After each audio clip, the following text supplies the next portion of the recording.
Hi friends, இந்த வில்வ பழத்தில் எப்படி ஜூஸ் போடுறதுன்னு பார்க்கலாம்.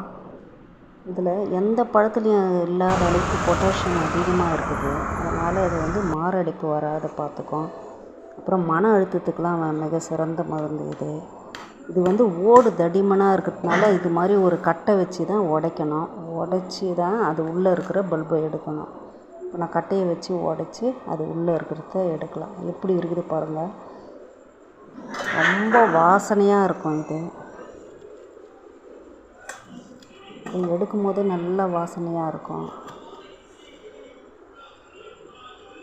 ஆனால் இதை அப்படியே சாப்பிட முடியாது. நாட்டு சர்க்கரை, ஐஸ் டியூப் அந்த மாதிரிலாம் போட்டு சாப்பிட்லாம். இதை இப்படி கரைக்கணும்னு பார்க்காதீங்க.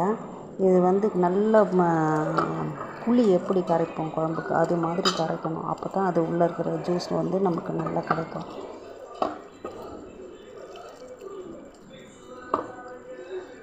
இது மாதிரி நல்லா கரைச்சிக்கணும்.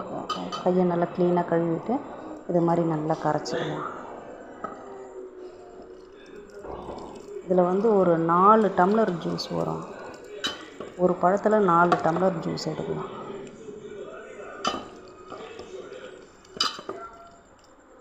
இது மாதிரி புளி கரைக்கிற மாதிரி நல்லா கரைச்சிக்கணும்.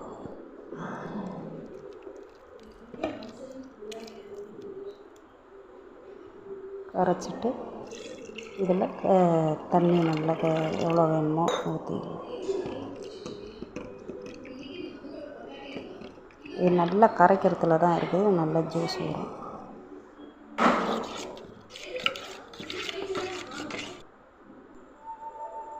இதில் அந்த விதைலாம் இருக்கும், அதுக்காக அதை வடிகட்டிக்கலாம்.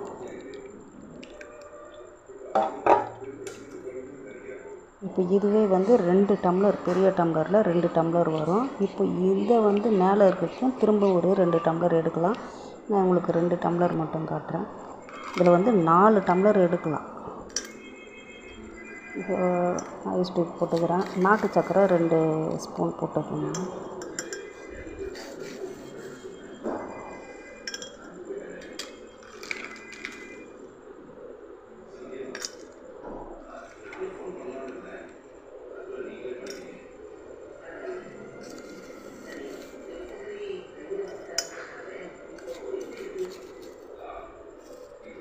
இந்த ஜூஸ் நல்லா மாரடைப்பு வராத பார்க்கும். அப்புறம் மன அழுத்தத்துக்கு மிக சிறந்த மருந்துங்க அது. இப்போ பாருங்கள் என்ன கலர் எப்படி இருக்குன்னு. குடிக்கிறதுக்கு ரொம்ப நல்லாயிருக்கும். இது மாதிரி ஜூஸாக தான் போட்டு அதை குடிக்கணும். இது மாதிரி குடித்து நீங்களும் பயனடைங்க. இதுதான் வில்வப்பழம், இப்படி தான் ஜூஸ் போடணுன்றதை நான் சொல்லியிருக்கேன். Bye friends. Thank you.